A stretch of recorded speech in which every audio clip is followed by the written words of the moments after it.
ഓം ശാന്തി. ഈ കലിയുഗം ഓരോ ജീവാത്മാക്കളും അവരുടെ കർമ്മക്കണക്കിന് അവസാനിപ്പിക്കുന്നതായിരിക്കുന്ന സമയമാണ്.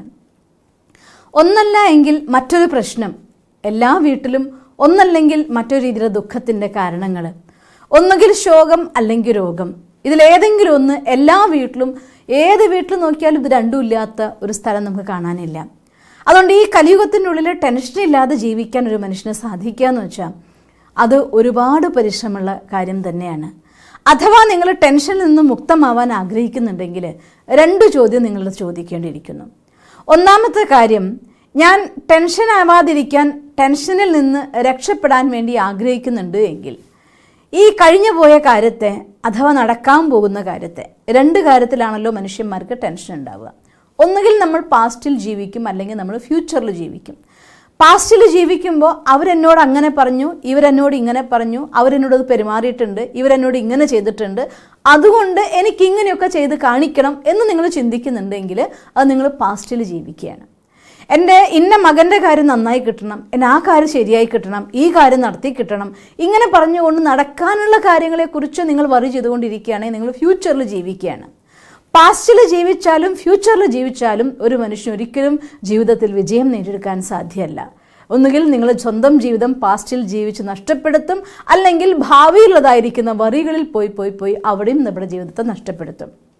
അതുകൊണ്ട് ജീവിക്കണമെങ്കിൽ പാസ്റ്റിലും അല്ലെങ്കിൽ ഫ്യൂച്ചറിലും അല്ല നമ്മൾ ജീവിക്കേണ്ടത്, വർത്തമാനകാലത്തിൽ പ്രസൻറ്റിൽ നമുക്ക് ജീവിക്കാനായിട്ട് പഠിക്കണം.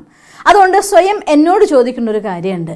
എന്നോട് അവർ പറഞ്ഞു, ചെയ്തു, ഒക്കെ ഞാൻ വിഷമിച്ചു, ആ കാര്യത്തിൽ തന്നെ ജീവിച്ച് എനിക്ക് മുന്നോട്ട് പോയിട്ട് അതിനെക്കുറിച്ച് വീണ്ടും വീണ്ടും ചിന്തിച്ചിട്ട് എനിക്കതിനെ നന്നാക്കാൻ സാധിക്കുമോ? നിങ്ങൾക്ക് തന്നെ ഉത്തരം അറിയാം, ഇല്ല. ഇല്ല എങ്കിൽ അതിന് ഫുൾ സ്റ്റോപ്പ് ഇട്ടേക്കും.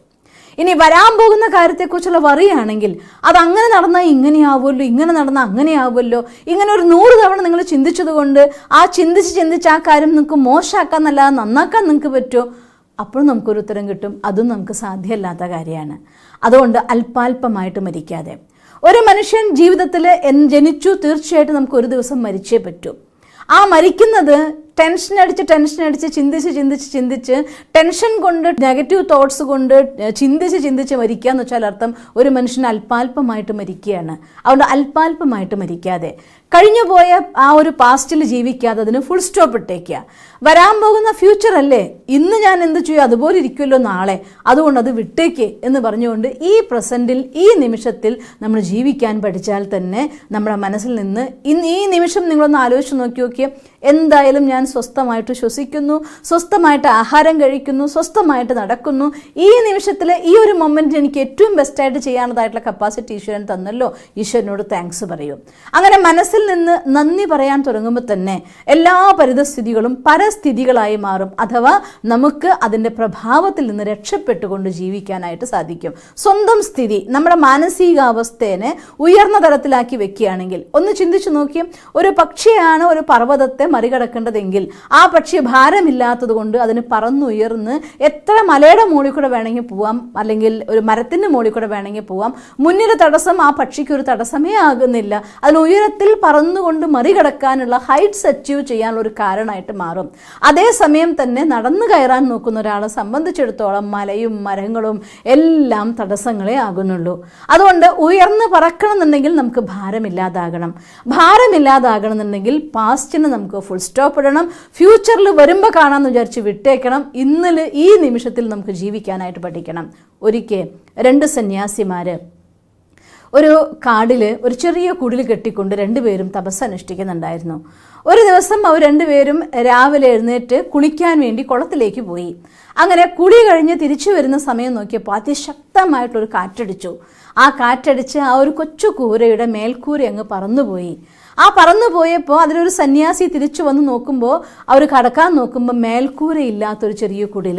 അത് കണ്ടപ്പോൾ ഒരു സന്യാസി പറയാണ്, എന്ത് കഷ്ടമാണ് ഭഗവാനെ, നിന്നെ സ്നേഹിക്കാൻ വേണ്ടി, നിന്നെ സ്വന്തമാക്കാൻ വേണ്ടി ലോകത്തെല്ലാം ഞാൻ ത്യജിച്ചു, എൻ്റെ വീട്ടുകാരെ ഞാൻ വിട്ടു, എൻ്റെ നാട് ഞാൻ വിട്ടു, എൻ്റെ ജോലി വിട്ടു, എല്ലാം വിട്ടു, നീ മാത്രം മതി എന്ന് പറഞ്ഞ് വന്നവനല്ലേ ഞാൻ, എന്നിട്ട് ഈ ഒരു കുടിൽ പോലും നീ എനിക്ക് തരില്ലേ എന്ന് ചോദിക്കുകയാണ്.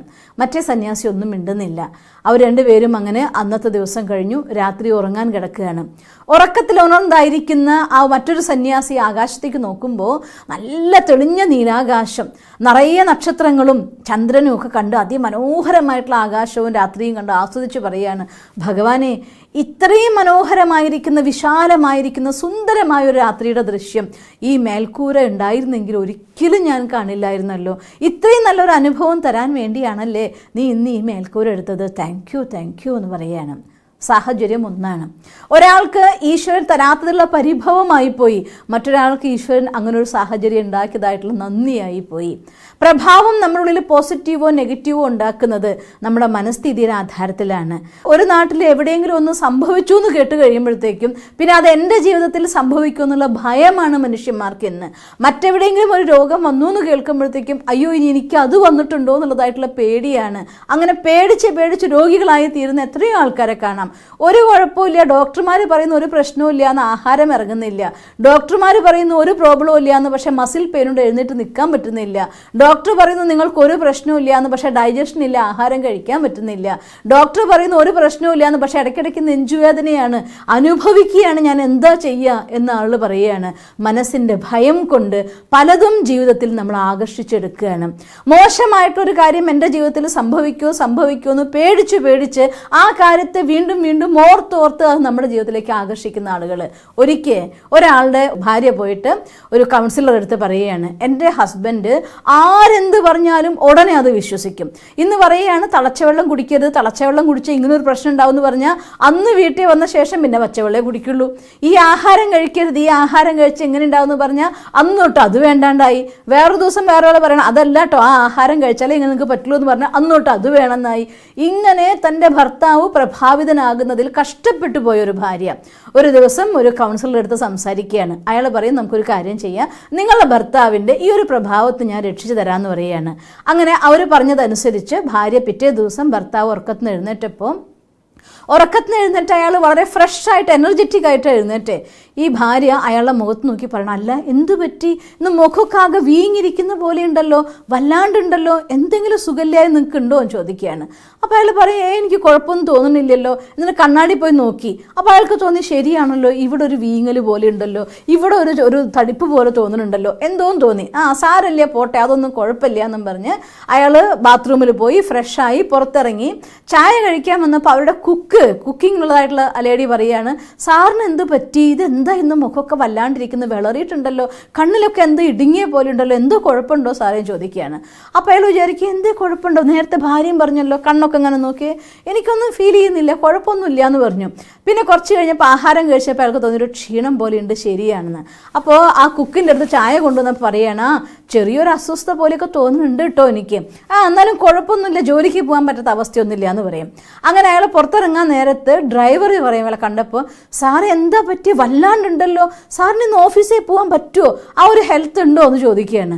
അപ്പോൾ അയാൾക്ക് കുറച്ചും കൂടെ അസ്വസ്ഥയിൽ പറയാം, എനിക്ക് തോന്നുന്നുണ്ട്, എനിക്ക് വല്ലായ്മയുണ്ട്, തലചുറ്റുന്ന പോലെ ഉണ്ട് എന്നൊക്കെ തോന്നുന്നുണ്ട്, സാരമില്ലേ, ഓഫീസിൽ നിന്ന് അർജൻറ്റായിട്ടുള്ള കാര്യമാണ്, പോവാണ്ടിരിക്കാൻ പറ്റില്ല എന്ന് പറയും. അങ്ങനെ അയാൾ പോകാൻ നേരത്ത് ഗേറ്റിൻ്റെ അടുത്തൊരു വാച്ച്മാൻ ഉണ്ടായിരുന്നു. ഗേറ്റ് തുറക്കുമ്പോൾ അയാൾ ഈ കാറിൽ നോക്കി പറഞ്ഞു, അല്ല സാറ് ഈ അവസ്ഥയിലാണോ ഓഫീസിലേക്ക് പോകുന്നത്, എന്താ ഈ കാണുന്ന കോല, എങ്ങനെ സാറ് പോവാന്ന് പറയുകയാണ്. അപ്പോൾ അയാൾ പറയും, എന്തായാലും ഇന്ന് ഓഫീസിൽ അത്രയും അർജൻറ്റായിട്ടുള്ള കാര്യം പോവാതിരിക്കാൻ പറ്റില്ല, എനിക്ക് തീരെ വയ്യാന്ന് അയാൾക്ക് തോന്നാൻ തുടങ്ങി. അങ്ങനെ ഓഫീസിൽ ചെന്നു ഇറങ്ങി, പക്ഷെ തലചുറ്റി അയാൾ വീഴാൻ പോയി. രണ്ടാൾ താങ്ങി പിടിച്ചു തിരിച്ച് വീട്ടിലേക്ക് കൊണ്ടുവന്നു. അങ്ങനെ വീട്ടിൽ കൊണ്ടുവന്നപ്പോൾ ഫാമിലി ഡോക്ടറെ വിളിച്ചു വരുത്തി, ഒപ്പം ആ കൗൺസിലറും ഫാമിലി ഡോക്ടറും കൂടി ഒന്നിച്ചു വന്നു.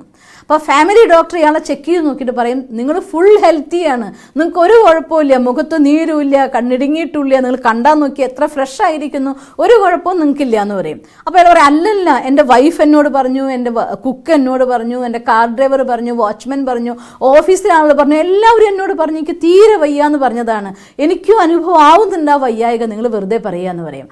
അപ്പോൾ ഇവരെല്ലാവരെയും വിളിച്ചു വരുത്തും, വൈഫിനെയും ഈ പറഞ്ഞ എല്ലാവരെയും വിളിച്ചു വരുത്തും. അപ്പോൾ എല്ലാവരും കൂടെ പറയും, ഞങ്ങൾ ഇന്ന് സാറിന് കാണുമ്പോൾ ഒരു കുഴപ്പമില്ലായിരുന്നു, നിങ്ങൾ ഡോക്ടർ പറയുന്നത് ശരിയാണ്, ഫുൾ ഹെൽത്തിയാണ്, ഞങ്ങൾ നിങ്ങളെ പറ്റിക്കാൻ വേണ്ടി പറഞ്ഞതാണ്. അപ്പോൾ ഇയാൾ ദേഷ്യപ്പെടും, എന്താ ഈ പറയുന്നത്, എന്നെ പറ്റിക്കാൻ വേണ്ടി നിങ്ങൾ എല്ലാവരും കൂടെ പ്ലാൻ ചെയ്തു എന്നോ ഒന്ന് പറയും. അതെ, പ്രഭാവത്തിൽ നിന്ന് രക്ഷപ്പെടാൻ വേണ്ടി.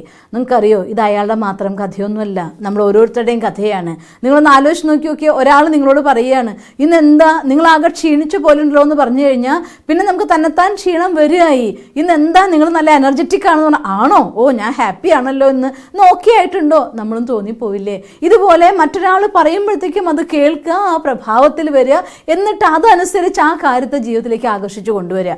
അയാളുടെ കഥ പോട്ടെ, മൂത്ത് നീരൊന്നും വന്നില്ല എന്ന് വിചാരിച്ചോ. ഞാൻ കോളേജിൽ പഠിക്കുന്ന കുട്ടികൾ ഒരു കഥ കേട്ടിട്ടുണ്ട്.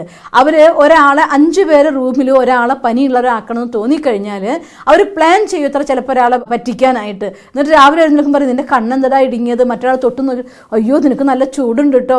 ഇങ്ങനെയൊക്കെ 4 ആൾ പറഞ്ഞു കഴിഞ്ഞാൽ അവന് പനി വരാറുണ്ട് പോലും, അവൻ കിടന്നു പോവാറുണ്ട്. ചിലപ്പോൾ ഹോസ്പിറ്റലിൽ കൊണ്ട് അഡ്മിറ്റ് ചെയ്യേണ്ട അവസ്ഥ വരെ വരാറുണ്ടെന്ന് കോളേജിൽ കുട്ടികൾ അന്യോന്യം ഒരു ഹോസ്റ്റലിൽ താമസിക്കുന്ന കുട്ടി അനുഭവം പറഞ്ഞു. ഞങ്ങൾ ടീം ഇങ്ങനെ കളിയാക്കാൻ വേണ്ടിയൊക്കെ ചെയ്യാറുണ്ട് സിസ്റ്ററെ, പറയുന്നത് കറക്റ്റാണ്. മറ്റൊരാളുടെ പ്രഭാവം നമ്മളിൽ ഏൽക്കാറുണ്ട്. എൻ്റെ അനുഭവം ഒരു കുട്ടി ഷെയർ ചെയ്തതാണ്. അതുകൊണ്ട് മറ്റുള്ളവർക്ക് ഒരു കാര്യം എവിടെയെങ്കിലും നടന്നു എന്ന് കേൾക്കുമ്പോഴത്തേക്കും അയ്യോ അതെൻ്റെ ജീവിതത്തിൽ അങ്ങനെ സംഭവിക്കാവോ, അവിടെ ഒരു അപകടം നടന്നില്ലേ അതുപോലെ ഇങ്ങോട്ട് വരികയാവോ. അതുകൊണ്ട് അപകടത്തിൻ്റെ ദിവസമുള്ള വാർത്തകൾ വായിച്ച് മനുഷ്യന്മാർ അപകടങ്ങളെ ജീവിതത്തിലേക്ക് വിളിച്ചു വരുന്നത് കാണാം. എവിടെയെങ്കിലുമൊക്കെ എന്തെങ്കിലും മോശമായി നടന്നിട്ടുണ്ടെങ്കിൽ അതായിരിക്കും വലിയ വാർത്തകളായിട്ട് വരുന്നത്.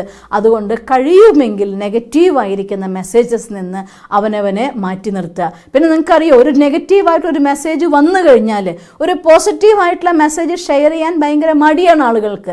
നല്ലൊരു പോസിറ്റീവായിട്ടുള്ള കാര്യം പറയുന്ന ഒരു വീഡിയോ ഷെയർ ചെയ്യാൻ വിഷമാണ് ആളുകൾക്ക്.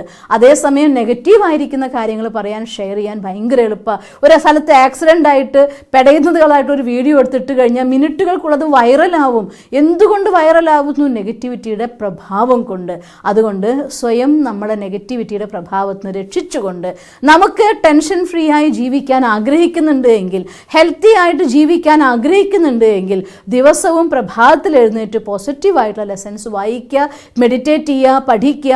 ആ രീതിയിൽ ഏതെങ്കിലും തോട്ട്സ് എടുക്കുകയും മനനം ചെയ്യുകയും മഥനം ചെയ്യുകയും എഴുതുകയും ചെയ്തുകൊണ്ട് നമ്മുടെ മനസ്സിൻ്റെ പ്ലാൻ രാവിലെ മുതൽ രാത്രി വരെ എങ്ങനെ വേണമെന്ന് പ്ലാൻ ചെയ്ത് അതിനെ പ്രാക്ടിക്കലാക്കിക്കൊണ്ട് രാത്രി ഒരു ചെക്ക് ലിസ്റ്റ് കൂടെ തയ്യാറാക്കി മുന്നോട്ട് പോവുകയാണെങ്കിൽ നമുക്കും ഈ ടെൻഷൻ നിറഞ്ഞ ലോകത്തിൻ്റെ ഉള്ളിലും സന്തോഷഭരിതമായിക്കൊണ്ട് ശക്തമായിക്കൊണ്ട് മുന്നോട്ട് പോകാൻ സാധിക്കും. നിങ്ങൾക്കങ്ങനെ സാധിക്കട്ടെ എന്ന് ഞാൻ ഈശ്വരനോട് പ്രാർത്ഥിക്കുന്നു. ഓം ശാന്തി. ദിവസം തോറും ജീവിത വിജയങ്ങൾക്ക് വെളിച്ചം വീശുന്ന പുത്തൻ വീഡിയോകൾക്കായി ഞങ്ങളുടെ യൂട്യൂബ് ചാനൽ സബ്സ്ക്രൈബ് ചെയ്യൂ. നോട്ടിഫിക്കേഷൻ ലഭിക്കുന്നതിനായി ബെൽ ഐക്കൺ ക്ലിക്ക് ചെയ്യൂ. ഒപ്പം ഞങ്ങളുടെ ഫേസ്ബുക്ക്, ട്വിറ്റർ, ഇൻസ്റ്റാഗ്രാം പേജുകൾ ഫോളോ ചെയ്യൂ. നന്ദി.